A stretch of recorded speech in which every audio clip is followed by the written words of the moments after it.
네, 미국의 상호관세 유예 시간이 다가왔습니다. 미국의 압박도 거세지고 있는데요. 오늘 이윤수 서강대학교 경제학과 교수와 함께 경제 이슈 짚어보겠습니다. 어서 오세요. 어서 오십시오, 교수님. 안녕하십니까. 미국이 많이 마음이 급해진 것 같아요. 아무래도 성과가 없다 보니까 그러는 것 같은데 베선트 재무장관이 협상 진전이 없으면 8월부터는 상호관세를 부과하겠다. 이거는 뭐 압박하면서 냉원 양면 전략을 쓴다 이렇게 봐야 되는 겁니까? 예, 그렇게 봐야 될 것 같습니다. 지금 스캇 베센트 미 재무장관 발언이나 최근에 예. 백악관의 그 스태프들의 의견을 보면 협상국들에 대한 압박을 좀 굉장히 세게 하려고 하는 것처럼 보이는데요. 예. 일단 8월 1일부터 협상이 진전되지 않은 국가들은 4월 2일 해방의 날 수준의 처음 얘기했던 관세 수준을 이제 부과하겠다라고 경고를 했습니다. 예. 지금 의외로 많은 국가들이 아직 접촉조차 하지 않았다라고 얘기하면서 미국이 무역 적자 협상 문제에서는 우위를 차지하고 있다는 점을 강조를 했는데요. 다만 이 8월 1일까지 얘기를 한 것이 이게 자동으로 연장을 이미 하냐는 반응이 좀 있었습니다. 이게 또 한 번 유예를 하는 거 아니냐라는 반응이 있었는데 이에 대해서 8월 1일이 새로운 협상 시한이 아니라 이때 관세가 자동으로 부과된다라는 점을 명확하게 했습니다. 그러니까 빨리 협상을 마무리하고 싶으면 이때까지 하지 않으면 8월 1일에는 자동 부과가 될 거라는 얘기고요. 예. 이런 건 결국 협상 상대국들이 미국과의 무역 협상을 빨리 서두르고 필요한 양보를 받아내기 위한 것이라는 고 해석을 할 수 있을 것 같습니다. 그러니까 결국에 저희가 속보로도 전해드렸지만 이 관세율을 명시한 관세 서한을 7일에 발송을 할 수 있다라고 이제 언급을 한 상황인데 말씀을 하셨듯이 아무래도 좀 압박 협상이다 이렇게 좀 봐야 될까요? 그러니까 추가적으로 저희가 그러니까 트럼프가 협상이 가능하다 이런 걸 좀 전제로 둔 것으로 봐야 될까요?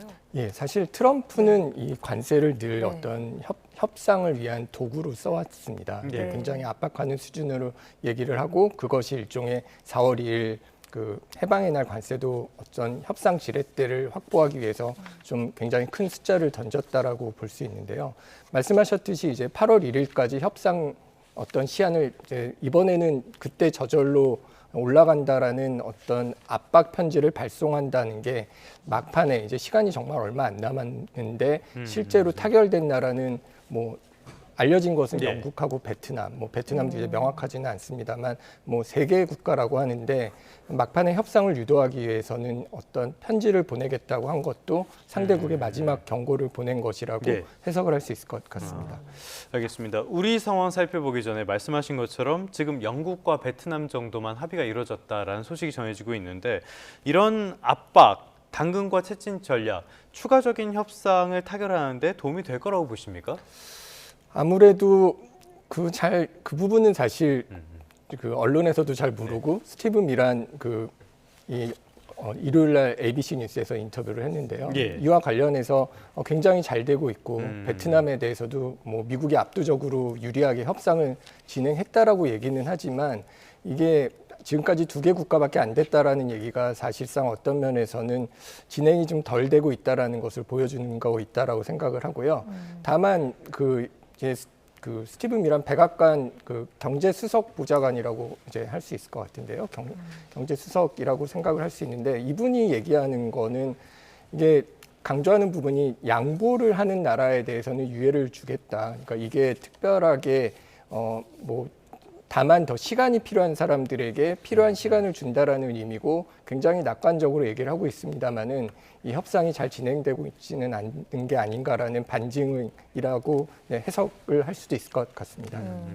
이 여항구 통상교섭본부장에 이어서 또 어제 위성락 대통령실 국가안보실장도 미국을 방문을 했잖아요. 출국길에 올랐는데 결국에는 좀 우리 정부가 내밀 수 있는 카드, 전략 좀 어떻게 보고 계십니까? 사실 우리 입장에서는 어떤 대미 투자를 확대하겠다. 그리고 LNG와 같은 어떤 산업의 물건을 좀 더 수입을 많이 하겠다라는 얘기를 하고 있고요. 그다음에 첨단 산업 협력뿐만 아니라 조선업 에너지과의 어떤 산업별 협력을 이제 강화를 하겠다라는 얘기를 하고 있는데 지금 통상 협상을 앞두고 대통령실 국가안보실장이 갔다라는 것은 사실상 저희 입장에서 통상이 이게 잘 되고 있느냐라는 관점에서 살펴본다면 통상 문제뿐만 아니라 이것이 어떤 안보에 또 미치는 영향이 있지 않는가라는 생각을 해봐야 될 것 같습니다. 사실 이게 안보로 만약에 통상이 같이 묶이게 되면 사실 안보에서는 우리가 내줘야 될 것이 더 많을 수도 있기 때문에 이게 이슈가 될 것 같은데요. 특히 그 비관세 장벽과 관련해서 미국 정부가 계속 내놓고 있는 얘기 중에 하나가 디지털 교육과 관련된 것인데 최근에 문제를 삼고 있는 거는 그 플랫폼 경쟁 촉진법입니다. 사실 미국 디지털 기업을 과도하게 규제하고 있다는 내용으로 중국의 뭐 바이트댄스나 알리바바, 테무와 같은 중국 대형 디지털 기업은 제외가 되어 있는데 미국 기업들은 이것에 대해서 규제를 받고 있는다라는 불만을 대놓고 얘기를 하고 있는데요. 사실 위성락 국가안보실장이 방문하는 것은 통상 관세 협상뿐만 아니라 안보 현안까지 포괄적으로 논의하기 위함인데 이런 것들은 어떤 미국 디지털 기업을 과도하게 규제하고 있다는 내용이 이제 안보 문제로 이제 미국에서 삼고 있는 이슈가 있습니다. 특히 미 보수 안보 라인이 한국의 디지털 규제를 국가 안보 위협으로 간주하면서 이걸 한미 동맹 내 신뢰 문제로까지 확산시키고 있기 때문에 통상 담당 실무진만으로는 사실 해결이 어려운 교차점에 와 있는가라는 우려가 생기고 있습니다. 참 어려운 협상이 될 것 같은데요. 저희가 지금 그래픽으로도 조금 보여드렸는데 정말 글씨가 많이 보일 정도로 의제가 많은 상황입니다. 이런 상황에서 저희가 새벽에도 속보로 전해진 내용이 있는데요. 외국에서 건조한 자동차 운반선에 대한 미국의 입항 수수료, 이거를 중국에만 부과하고 어차피 타겟은 중국이니까 중국에만 하고 우리는 제외해달라라고 우리 정부가 요청한 것으로 확인이 됐다고 해요. 이건 어떤 이야기입니까? 이제 미국 무역대표부죠. 미국 무역대표부에서 지난 4월 중국의 조선 해운 산업 지배를 막기 위해서 미국 조선업을 재건하기 위해서는 외국에서 건조한 자동차 운반선입니다. 여기에 대해서 입항 수수료를 부과하겠다라고 했는데요.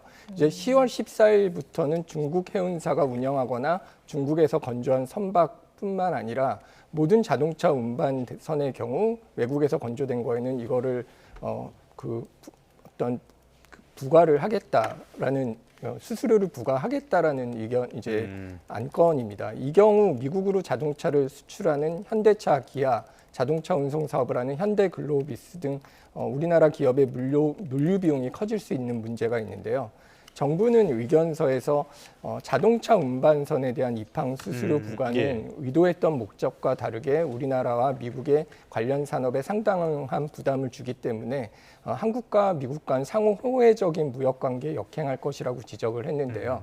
사실 중국을 명확하게 언급을 하진 않았지만 이거 중국을 견제하려고 한 건데 우리가 피해를 보는 것이다라는 점을 전달한 것이라고 볼 수 있습니다.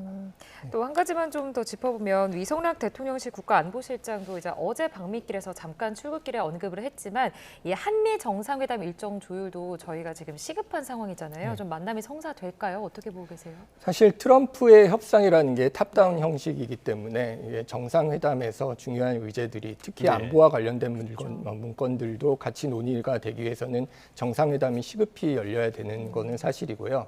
특히 8월 1일 데드라인이 나와 있는 상황에서는 그 전에 이루어져야 되는데 다행스러운 거는 지금 논의되고 있는 일정이 7월 넷째 주입니다. 그러니까 사실 굉장히 데드라인에 바로 맞춰서 하고 있는 거긴 하지만 미국 워싱턴에서 7월 넷째 주, 7월 21일이 시작되는 주에 하려고 이제 논의를 하고 있다라고 얘기를 하고 있고요.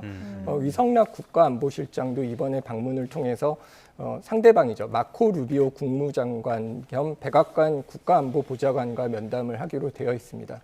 이를 통해서 구체적인 일정이 조율되고 정상회담에서는 관세 협상뿐만 아니라 방위비 분담금이라든가 경제안보 협력 등을 논의할 것으로 기대하고 있습니다. 알겠습니다. 참 어려운 협상 잘 진행되길 바라면서 다음 소식으로 넘어가 보도록 하겠습니다. 최근에 아주 강력한 담보대출 규제가 있었어요. 이거 관련해 가지고 은행권의 주택담보대출 신청액이 굉장히 많이 줄어들었다라는 소식이 있는데 직접 연결됐다고 봐야겠죠, 이거는? 예, 사실 최근에 6.27 대책이라고 부르는 발표가 되자마자 시행되는 굉장히 초유의 정책이었다고 언급을 하는데요. 주담대 한도를 6억 원으로 제한을 했습니다. 근데 우리가 가계부채 총량이 늘어나는 때를 보면은 사실 빌리는 사람이 늘어났다기보다는 그 빌리는 사람들이 대출을 많이 했을 때가 많습니다. 이게 2023년과 24년에 나타난 현상인데요. 이거는 똑같은 사람이 집을 사도 비싼 집을 살 경우에는 부채가 늘어날 수밖에 없다라는 건데요. 사실 최근에 가계부채가 올라간 것은 뭐 강남이라든가 마용성, 마포 네. 용산 등의 어떤 상급지 위주의 주택 구매가 이제 몰렸기 때문인데 이런 곳들은 어떤 우리나라의 평균 집값보다 굉장히 집값이 높고 뭐 LTV 반을 빌린다고 해도 많은 경우는 뭐 24억을 대출하는 경우도 있었다 할 정도로 대출 규모가 큰 것들이었습니다. 근데 이제 뭐 10억은 고사하고 이제 6억으로 대출 한도를 막아놨고 이 6억으로 대출 한도를 막는다는 것은 앞으로 수요자들도 현금을 들고 오는 사람이나 갭 투자가 아니고서는 근데 갭 투자는 사실 토어제로 묶여 있기 때문에 어렵습니다. 전세를 끼고 사는 건 어렵기 때문에 사실은 이게 집값에 대한 어떤 수요를 당분간은 억제하고 있다라는 시그널에서 굉장히 급하게 사려는 수요는 억제를 할 가능성이 있습니다. 그래서 대출 총량은 제한을 하고 집값이 빠르게 오르는 것은 어느 정도 속도가 잡히는 기간 동안 서둘러 살 수는 필요는 없다라는 어떤 두 가지 작용을 한다라는 측면에서 어떤 대출의 총량은 줄어들 수밖에 없었을 것이라고 생각을 합니다. 지금 이런 정부의 대출 조이기 정책의 거래량과 거래 규모가 일단은 좀 모두 줄어드는 모양새인데 앞으로도 이런 흐름이 계속해서 이어질 거라고 보십니까? 그거는 일단 단기간은 뭐 그럴 것이라고 생각을 합니다. 일단은 뭐 지난 6월 23일에서 27일은 그 주담대 신청액이 7,400억이었다가 그게 반보다도 안 되는 수준으로 줄었는데 3,500억으로 줄어들었는데요.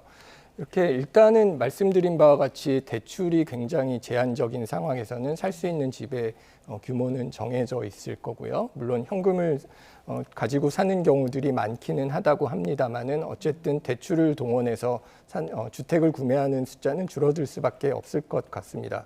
그리고 이런 경우에 그 앞으로 어떤 정책이 나올 것인가.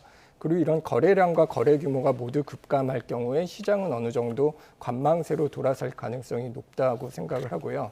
실제로 시장에서도 대출 규제 발표 직후에 이제 계약 취소 사례가 속출했고 모두 관망세로 돌아섰기 때문에 뭐 어느 정도 개점 휴업 상태가 아니냐라는 평가도 있습니다만 그럼에도 불구하고 이제 6억의 대출을 가지고 살 수 있는 집들에 대해서는 어떤 투자를 목적으로 한 어떤 주택 구매가 그동안 뭐 강남 마용성에 쏠렸다 그러면은 뭐 이게 투자 수익금은 줄어들지언정 6억의 대출을 통해서 한다라든가 그 다음에 어떤 대출을 빌려서 사는 사람들이 당장 실수요자 입장에서는 어떤 6억의 대출을 가지고 살 수 있는 쪽으로 이제 몰아서 수요가 몰릴 경우에는 그쪽에서의 풍선 효과가 어떻게 나타날 것인지도 관망을 해야 될 거고요. 단기적으로는 그렇고 장기적으로는 이게 사실은 주택가격 상승에 대한 근본적인 해결책은 아니기 때문에 단기적으로 대출을 막아서 주택 상승 속도를 늦추는 동안에 근본적으로 집값이 앞으로 이렇게 계속 오르지는 않을 것이다라는 것과 대출이 풀리면 늘 집값이 다시 튀었습니다. 그렇죠. 이번에는 그런 일을 어떻게 막을 것인지에 대한 방안을 마련하는 것이 되게 시급할 것이라고 생각을 합니다. 뭐 수요만 잡아서 되는 시장은 아니니까요. 자, 그러면 여기서 궁금한 점이 이번 주 목요일 날 이제 한국은행 금융통화위원회 통화정책 방향 결정 회의가 열리잖아요.